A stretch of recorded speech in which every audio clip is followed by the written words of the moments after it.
আউযু বিল্লাহি মিনাশ শাইতানির রাজিম। বিসমিল্লাহির রহমানির রহিম। আজকে সূরা সোয়াদ থেকে তাফসির শুনবো আমরা।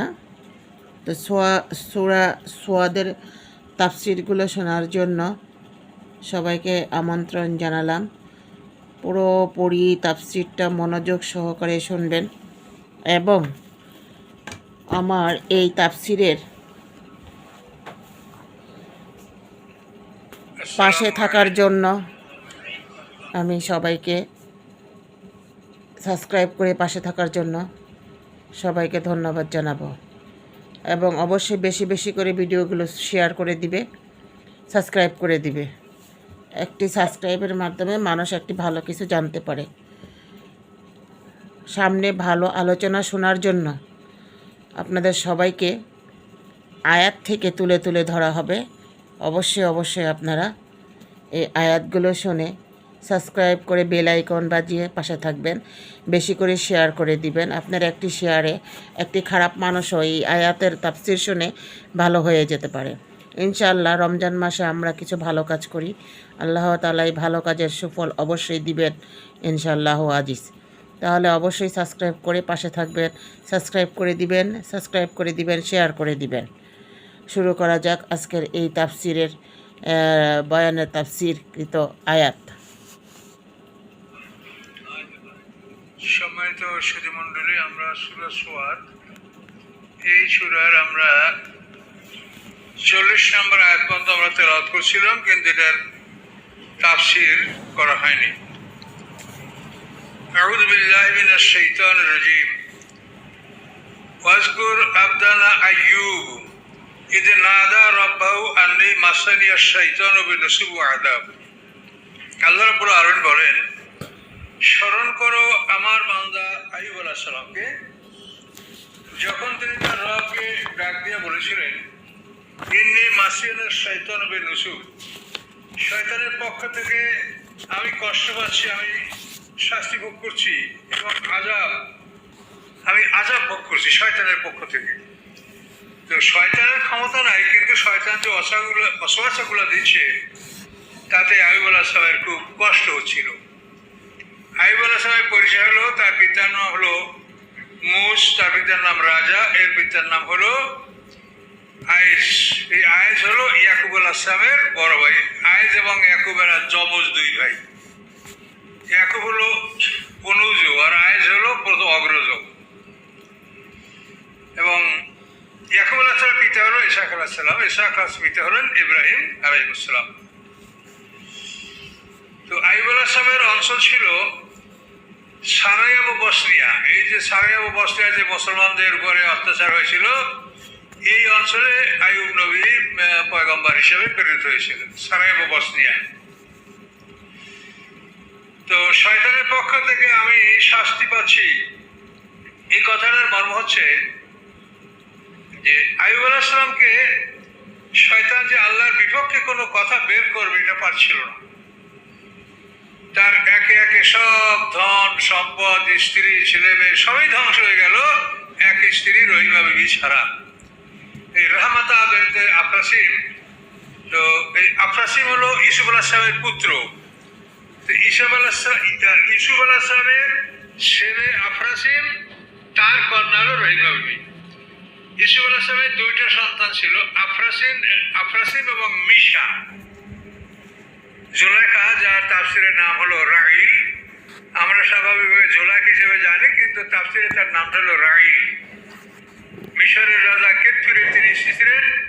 তো কেতফি আসলে উনি পুরুষত্বহীন ছিলেন, এই জন্য যে জুলাইখা তার সংসারে ছিল, কিন্তু সে আসলে কুমারীই ছিল, যেহেতু তার স্বামীর ব্রিগেডিং ক্যাপাসিটি ছিল না।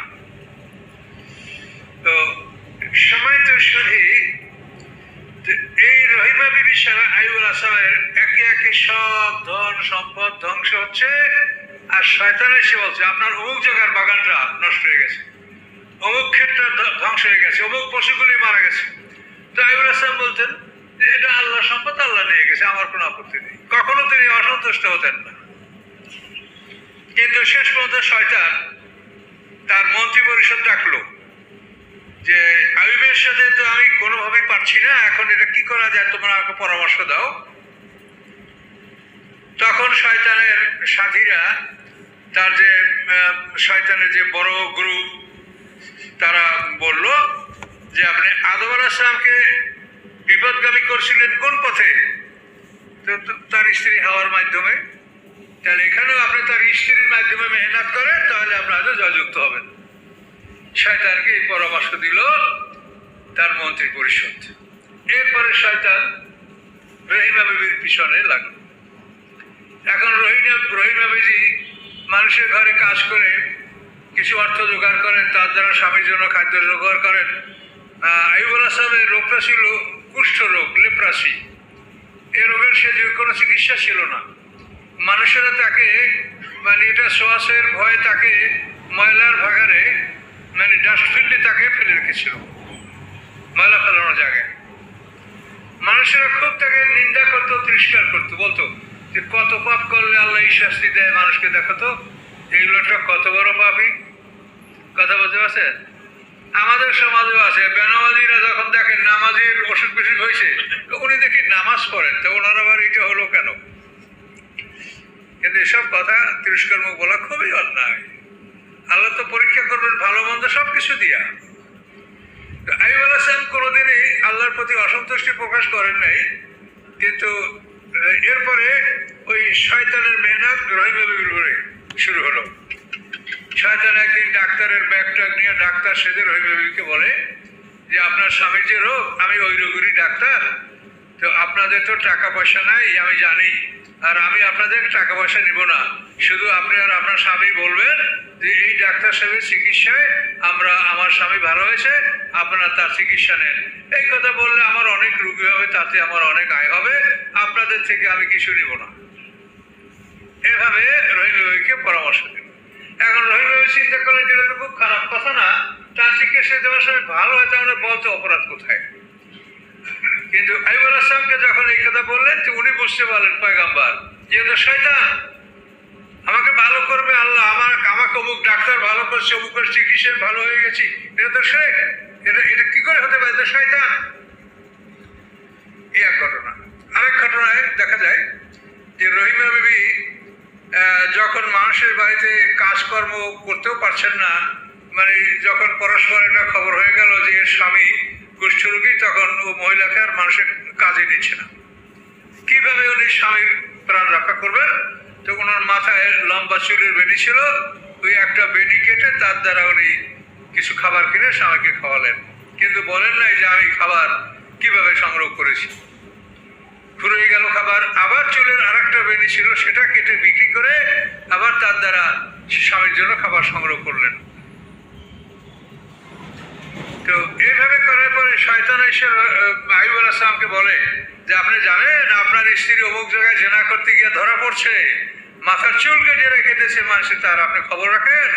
এইভাবে আইয়ুব আলাইহিস সালামকে শয়তান ধোঁকা দিল। কিন্তু রহিমা বিবি শেষ পর্যন্ত ঘটনা বিবরণ বললেন যে আমি আসলে চুল বিক্রি করে আপনার জন্য খাবার সংগ্রহ করেছি। তো এই রহিমা বিবির এই যে শয়তানের পরামর্শগুলি আইয়ুব আলাইহিস সালামকে শুনিয়েছেন, এই জন্য রহিমা বিবি ক্ষিপ্ত হয়েছিলেন যে তুমি শয়তানের কথা আমাকে কেন শোনালে? আমি ভালো হলে তোমাকে 100 পিটান মারব। আশ্চর্য ব্যাপার, সে স্বামীর সুস্থতার জন্য এগুলো বলেছে, কিন্তু স্বামী ক্ষিপ্ত হয়ে বলে যে তুমি আমাকে শয়তানের কথা শুনিয়েছ, আমি ভালো হলে তোমাকে 100 পিটান মারব। এরপরে আইয়ুব আলাইহিস সালাম আল্লাহর কাছে দোয়া করলেন, কিন্তু বহুদিন তিনি এই দোয়া করেন নাই। বহুদিন তিনি রোগ ভোগ করছেন।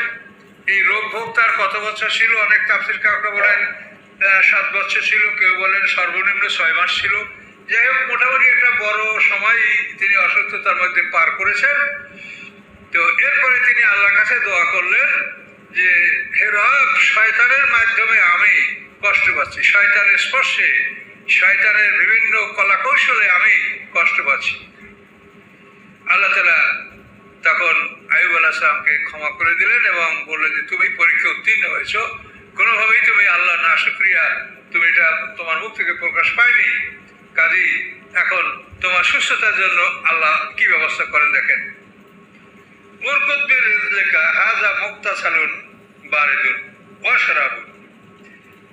আল্লাহ বলেন তুমি তোমার পা দ্বারা মাটিতে আঘাত করো, তখন দেখবে এই যে গোসলের পানি ঠান্ডা, তার পদাঘাতে পায়ের গোড়ালির আঘাতে একটা ঝর্ণা প্রবাহিত হলো ঠান্ডা পানি। এবং বললেন মুগতাসাল, এটা মানে গোসলের জন্য, গোসল। মুগতাসাল মানে ঘাট, যেখানে মানুষ গোসল করে। তো আল্লাহ বলে এটা তোমার গোসলের জন্য ঠান্ডা, তুমি এই পানি তুমি এর দ্বারা গোসল করো। কিন্তু এই বারিদুন শব্দটা মাঝে আছে অসারাপ, কিন্তু অনেক তাফসীর কাকা বলে যে না, গোসলের পানিটা ঠান্ডা ছিল না, এটা কিঞ্চিৎ গরম ছিল। তো এখান থেকে গোসল করার পরে 40 কদম অগ্রসরে বলছে যে তুমি আবার তোমার পা দ্বারা আঘাত করো। এবার দ্বিতীয়বার আঘাত করার পরে এবার যে মানে পানিটা আসলো, এটা বারিদু ওয়া শারাব, এটা তাফসীর কাকা বলছে এটা ঠান্ডা এবং পানীয়। আল্লাহ বলেন এই পানি তুমি পান করো। তো গরম পানি দিয়ে গোসল করার পরে তার চামড়ার মানে দেহের উপরিভাগের রোগ ভালো হয়ে গেল, এবং এরপরে ঠান্ডা পানি পান করার পরে তার ভিতরের রোগ ভালো হয়ে গেল। এখন তিনি সম্পূর্ণ সুস্থ। রহিমা বিবি কাজ করে সুবহানাল্লাহ। কিন্তু তিনি সম্পূর্ণ সুস্থ। যেখানে এসে বসা তিনি বসেন, ওখানেই তিনি বসা আছেন। রহিমা বিবি এসে দেখে যে তার স্বামীকে দেখতে পাওয়া যাচ্ছে না, সেখানে একটা সুন্দর লোক বসা। আইয়ুব আলাইহিস খুবই সুন্দর চেহারা বিশিষ্ট মানুষ ছিলেন। তো রহিমা বিবি এসে বলেন যে ভাই, এখানে আমার একটা রোগী ছিল, খুব জখম, তার শরীরে জখম, এই রোগীটা কোথায় গেল? তাকে কেউ কোনো শিয়াল কুকুরে নিয়ে গেছে? কি হলো আমার রোগীটা? তখন বলে যে হ্যাঁ, আমি তোমার রোগী। তো রহিমা বলছে ভাই, আমার সাথে উপবাস করেন না, উনি অসুস্থ মানুষ ছিলেন এখানে, তো ওনাকে আমি দেখতে পাচ্ছি না, রেখে গেছিলাম। তখন আইয়ুব নবী মৃদু হাসি দিলেন। তখন রহিমা বিবি চিনতে পারছে যে আমার স্বামী, কেন যৌবনকালে তো এই স্বামী সংসার তিনি করেছেন, এবার তিনি বুঝতে সক্ষম হলেন যে আমার স্বামী। এখন স্বামীর শপথ হলো যে আমি ভালো হইলে তোমাকে 100 পিটান মারবো। এখন আল্লাহ তাআলা আইয়ুব আলাইহিস সালামকে এমন এক পরামর্শ দিলেন, সেটা আপনি দেখতে পাবেন এই যে সামনে। এটা আয়াতের তর্জমা আমরা চলে যাই, দেখেন। ওয়াহাবনা লাহু আহলাহু ওয়া মিসলাহুম মাহুম। আল্লাহ বলেন আইয়ুব নবীকে আমি তার পরিবার পরিজন ফিরিয়ে দিলাম। তার যে সন্তানরা মারা গিয়েছিল, স্ত্রীরা ধ্বংস হয়েছিল, সবাইকে আমি জীবিত করে আবার তার সংসারভুক্ত করে দিলাম। ওয়া মিসলাহুম মাহুম, এবং তার আরো সম পরিমাণ আমি তাকে সন্তান স্ত্রী দান করেছিলাম। এটা আল্লাহ তাআলা ঘোষণা করলেন। রাহমাতাম মিন্না, আমার পক্ষ থেকে রহমত, যিকরা লিউলিল আলবাব, এবং এখানে রয়েছে উপদেশ জ্ঞানীদের জন্য। যে আল্লাহ যখন পরীক্ষা করেন, এই পরীক্ষা যদি মানুষ ধৈর্যহারা না হয়, তাহলে আল্লাহ তাআলা তাকে আবার কত নেয়ামত ফিরিয়ে দিতে পারেন। আল্লাহ তাআলা এভাবে মানুষ জিন্দা করার তো বহু ইতিহাস কোরআনে আছে। হিজকিল আলাইহিস সালামের সময় তো 10,000 লোক মরে গেছে, তাদেরকে আল্লাহ আবার জীবন ফিরিয়ে দিয়েছিলেন। মুসা আলাইহিস সালামের সময় 70 জন লোক তুর পারে মারা গেছিল, তাদেরকে জীবন ফিরিয়ে দিয়েছিলেন। কিন্তু এটা তো একটা নয়, বহু ঘটনা কোরআনে আছে। এখন আল্লাহ তাআলা রহমত দিলেন, নিয়ামত দিলেন, আইয়ুব আলাইহিস সালামের জীবন যৌবন সব ফেরত দিলেন। আল্লাহ বলেন খুয বিয়াদিকা দিকসান, তুমি তোমার হাতে এক মুঠো, এক মুষ্টি শলা লও, চিকন শলা, 100 শলার এক মুষ্টি। ফাদরিব বিহি, তার দ্বারা তোমার স্ত্রীকে একটা পিটান দাও। ওয়ালা তাহানাস, তুমি কসম ভঙ্গ করো না।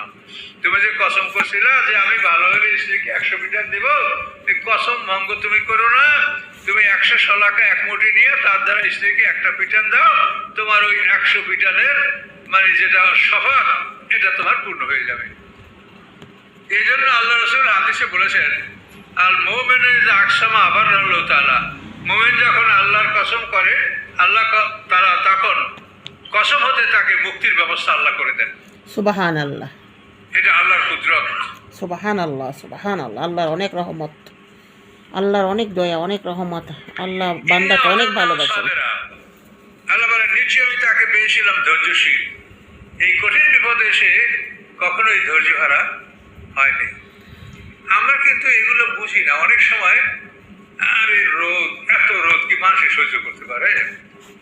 এই বৃষ্টি, এত বৃষ্টি কেন হওয়া লাগে? এই বৃষ্টি কি, এটা কি এত কষ্ট সহ্য করতে পারে? আল্লাহ বলেন এই কথাটা আসলে আমার সমালোচনা।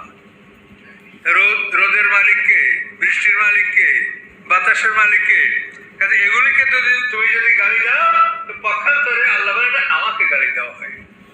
কাজে এই জন্য তুমি প্রাকৃতিক কোনো বস্তুকে গালি দিও না। প্রাকৃতিক বস্তুকে গালি দেওয়া উচিত না। আমরা কিন্তু এটা হররকম বলে থাকি, এত এত এইটা কেন, এত এইটা কেন, কিন্তু আসলে যে এখানে এই কাজে যে সম্পূর্ণ যাদের তো আল্লাহর উপরে, যেটা আল্লাহ করছেন, এই চিন্তা মনে আমাদের আসে না। আমরা মনে করি এটা বুঝি ওর নিজের গতিতে চলে, এরকম চললো কেন, কমলো না কেন বা বাড়লো না কেন, কিন্তু আসলে তা নয়। এটা নিজের গতিতে চলে না, এটা আল্লাহর হুকুমে চলে। এই জন্য কোনো সময় প্রাকৃতিকে সমালোচনা করতে হবে না, প্রাকৃতির বিরুদ্ধে কোনো খারাপ মন্তব্য করা যাবে না। আল্লাহর গতিতে দুনিয়া চলে। তিনি ছিলেন আমার উত্তম বান্দা, উত্তম গোলাম। দেখেন সমস্ত নবীর গোলাম, তা আমরা গোলাম হব, এটাই হলো আমাদের জীবনের মূল লক্ষ্য। অহংকার থাকবে না, গোলাম। ইন্নাহু আওয়াব, নিশ্চয়ই তিনি ছিলেন আল্লাহ অভিমুখী, তিনি সর্বদাই আল্লাহর দিকে তার দৃষ্টি ছিল, এবং এইভাবেই আল্লাহ তাআলা তার ধন সম্পদ, স্ত্রী, পুত্র, পরিজন সব কিছু ফেরত দিয়েছিলেন, এবং তার হায়াত আল্লাহ বাড়িয়ে দিয়েছিলেন। এইভাবে আইয়ুব নবীকে আল্লাহ তাআলা পরীক্ষা করেছেন, এবং ইতিহাস আমাদেরকে আল্লাহ জানিয়ে দিয়েছেন যে যে কোনো মানুষের ঘরে নানাবিধ পরীক্ষা আসতে পারে। আমাদের রাসূলের জীবনে কি কম পরীক্ষা আসছে? বাপরে বাপ, বহু পরীক্ষা আমাদের রাসূলের জীবনও আসছে। এরপরে আল্লাহ বলেন ওয়াজকুর ইবাদানা ইব্রাহিম, স্মরণ করো আমার বান্দা ইব্রাহিম আলাইহিস সালামকে। যেখানে আল্লাহ তাআলা ইবাদ, এটা বহু বছর ব্যবহার করছেন। ইব্রাহিম আলাইহিস সালাম একা, কিন্তু আল্লাহ ব্যবহার করছেন বহু বছর, এটা তার সম্মান। মানে উনি একাই মনে হয় যেন একটা জাতি, উনি একাই মনে হয় যেন একটা দল, ইব্রাহিম আলাইহিস সালাম। এই জন্য তাকে সম্বোধন করতে আল্লাহ তাআলা বহু বছর ব্যবহার করেছেন। আল্লাহ বলেন স্মরণ করো আমার বান্দা ইব্রাহিম আলাইহিস সালামকে, ইসহাকা, এবং ইব্রাহিম আলাইহিস সালামের পুত্র ইসহাক আলাইহিস সালামকে। এই হলো দ্বিতীয় পুত্র, ইসমাইল আলাইহিস সালাম বড়, ইসহাক আলাইহিস সালাম দ্বিতীয়। ইয়াকুবা, আবার ইসহাক আলাইহিস সালামের পুত্র হলো ইয়াকুব আলাইহিস সালাম। উলিল আইদে, এরা ছিল ক্ষমতার মালিক, ওয়াল আবসার, এবং ছিল বিচক্ষণ এবং জ্ঞানী। এই ইয়াকুব আলাইহিস সালামের নামটা আমাদের কোরআনে বারবার আসে, কিন্তু আয়েজের নামটা একবারও আসে নাই। কিন্তু তাফসীর কাকা বলেন যে এই আয়েজের নামটা তওরাত কিতাবে বহুবার আসছে।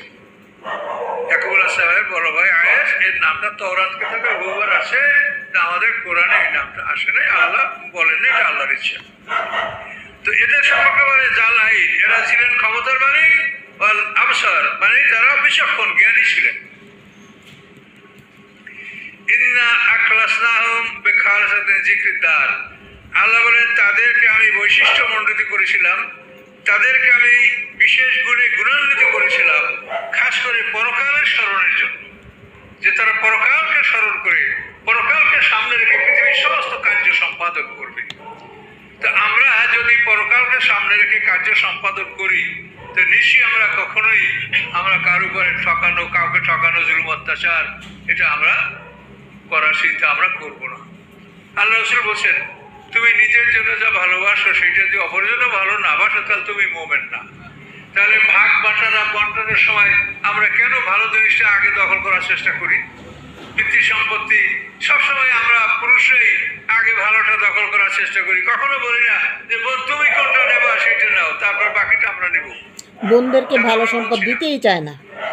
তো এই জন্য আল্লাহ বলেন এই সমস্ত মানুষদেরকে পরকালের স্মরণের জন্য আমি তাদেরকে বিশেষায়িত করেছিলাম, তাদেরকে আমি নির্ধারিত বা নির্দিষ্ট করে রেখেছিলাম, যারা সবসময় পরকালকে স্মরণ করে সব কাজ করতো। তাহলে আমাদের উচিত সকল কাজে পরকালকে স্মরণ করে আমাদের সকল কার্য সম্পাদন করা। সবসময় চোখের সামনে যেন পরকাল ভাসে, যে আমার সামনে বিশাল জীবন। ভয় লাগে, আমরা তো অস্থির হয়ে যাই, ভয় লাগে যে আল্লাহ যে বেহেশতের যে নিয়ামতের কথা বলছেন, সেই নিয়ামত লাভ করার জন্য আমরা কি কাজ করেছি যে আমরা এত নিয়ামত পাবো বলেন তো? এটা তো একমাত্র আল্লাহর দয়ার পরে। কি করেছি আমরা যে এর জন্য আমরা সোনার বাড়িঘর পাবো, অনন্ত যৌবন পাবো, অমর হয়ে থাকবো? কি করেছি কি আমরা বলেন তো? এই জন্য সবসময় আল্লাহকে ভয় করতে হবে, আল্লাহর কাছে ক্ষমা প্রার্থনা করতে হবে, আল্লাহর করুণা কামনা করতে হবে যে আল্লাহ আপনি দয়া করেন। আমরা কি করেছি যে আপনার জান্নাতের মালিক আমরা হব? এমন তো কিছু আমরা করতে পারিনি। এই জন্য সবসময় পরকালকে সামনে রেখে আমাদেরকে আল্লাহ তাআলা কাজকর্ম করার জন্য বলেছেন। ওয়াইনহুম ইনদালা লামিনাল মুস্তাফাইনিল আখিয়ার, আল্লাহ বলেন নিশ্চয়ই তারা আমার কাছে মুস্তাফাইন, মানে তারা আমার কাছে বাছাইকৃতদের অন্তর্ভুক্ত। আল্লাহ বলেন তাদেরকে আমি বাছাই করে নিয়েছি, মিনাল আখিয়ার, ভালোদের মধ্যে থেকে। তারা ভালো, আবার ভালোর মধ্যে থেকে বাছাই করে আমি তাদেরকে নিয়েছি। কাকে? ইব্রাহিম, ইসহাক, ইয়াকুব, এই লোকগুলো। তারা হলো আমার কাছে বাছাইকৃত উত্তম মানুষের মধ্যে হতে, মানে উত্তম মানুষের মধ্যে হতে আবার তাদেরকে বাছাই করে অধিক সম্মান আল্লাহ তাদেরকে দান করছে।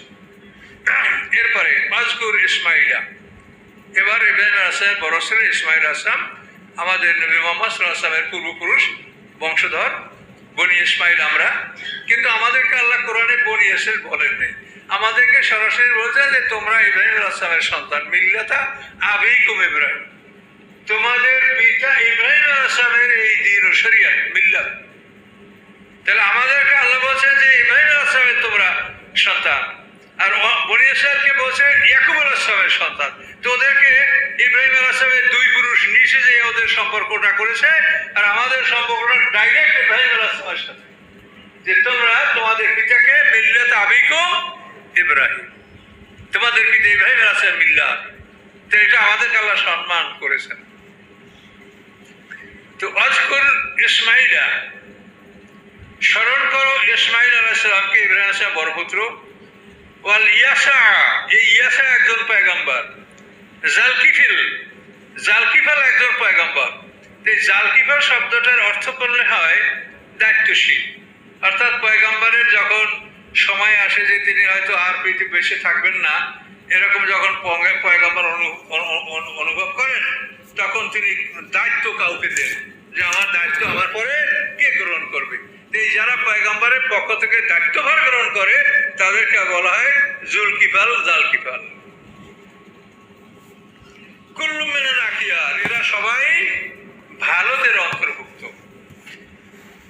তো ইয়াসা আলাইহিস সালাম উনি যখন মনে করলেন যে আমার এখন পৃথিবী থেকে বিদায়ের সময় ঘনিয়ে আসে, তখন একদিন দাঁড়ায় বললেন যে আমার ইন্তেকালের পরে আমার দায়িত্ব তোমরা কে নিবে? যে একটা লোক দাঁড়ালো যে আমি নিব। তো তিনি বললেন যে দায়িত্ব যে নিবে তার কাজ হবে এভাবে, সে দিনে রোজা রাখবে, রাত্রে আল্লাহর ইবাদত করবে, এবং কখনো সে রাগ করতে পারবে না। এই রাগ করাটা কিন্তু আমাদের একটা মারাত্মক খারাপ স্বভাব, এটা আল্লাহ তাআলা কোনো অবস্থাতেই পছন্দ করেন না। মানুষের যদি রাগ থাকে তাহলে তার দ্বারা সমাজের কোনো উপকার হয় না, মানুষের কোনো ফায়দা হয় না। কাজেই রাগ থাকতে পারবে না। তো এই জন্য উনি বললেন যে সে দিনের বেলা রোজা রাখবে এবং দিনের রাষ্ট্রীয় কার্য পরিচালনা করবে, রাত্রে আল্লাহর ইবাদত করবে এবং রাগ করবে না। তখন ওই একটা লোক দাঁড়ায় বলল যে আমি। তো ইয়াসা আলাইহিস সালাম তাকে দায়িত্ব দিলেন না। পরের দিন তিনি আবার বললেন যে আমার এই দায়িত্ব কে নিবে? তো ওই লোকটাই দাঁড়াইলো, আর কেউ দাঁড়ায় না। তৃতীয় দিনে উনি আবার ডাকলেন যে কে আমার দায়িত্ব নেবে? তো ওই লোকটাই দাঁড়াইলো, আর কেউ দাঁড়াচ্ছে না। তখন তাকে ডাকলেন, ডাইকা বলেন যে আমার ইন্তেকালের পরে তুমি আমার যে সহিফা এগুলি তোমার দায়িত্বে থাকলো, আর তুমি এগুলি প্রচার করবে এবং এই তিনটা জিনিস তুমি পালন করবে। তুমি এটা স্বীকার করলে যে আমি এটা করবো। তো ইবলিস শয়তান এখন ওনার পিছনে লাগছে যে ওনাকে এই কাজ করতে দেওয়া হবে না। তো ইবলিস শয়তান কি করলেন যে উনি জুলকিফাল উনি যখন বিশ্রামে আসেন দিনে দুপুরে জোহরের নামাজের পরে, তখন যাইয়া করানার আছে ঠক ঠক ঠক ঠক করে করানা আছে, ওরা বিশ্রাম করতে দিচ্ছে। কে?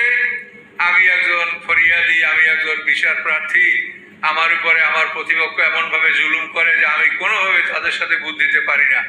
তো পয়গম্বর বলে যে ঠিক আছে, তুমি কালকে আমার বিচারে যখন আমি বসবো তখন তুমি আমার কাছে এই অভিযোগটা করবে। তো বলে যে দেখেন, আমি যদি তাদের সামনে আমি কথা বলতে যাই তা আমি এটা ঠিক মতো বলতে পারবো না, তাদের ভয়ে আমার কথা সঠিকভাবে বলা সম্ভব হবে না, কাজে এই জন্য আপনার কাছে প্রাইভেটভাবে আসছি। যে না, তুমি আমাকে কাল দরবার যখন তখন তুমি আসবে। তো সেটা চলে গেল। এখন জুলকিফল অপেক্ষা করছেন যে লোকটা আমার কাছে তো আজকে আসার কথা, কিন্তু কই লোকটা আসলো না।